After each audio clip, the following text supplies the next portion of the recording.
How you doing today? My name is Manny with Della Rosa Roofing, and here in this video we're just showing you how to install the underlayment.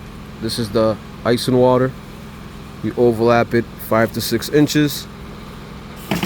Remove the tape that's adhered on the top section first.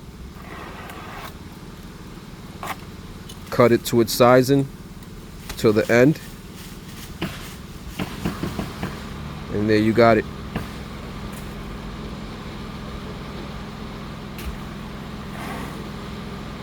Now you remove the bottom layer one all the way down to the end.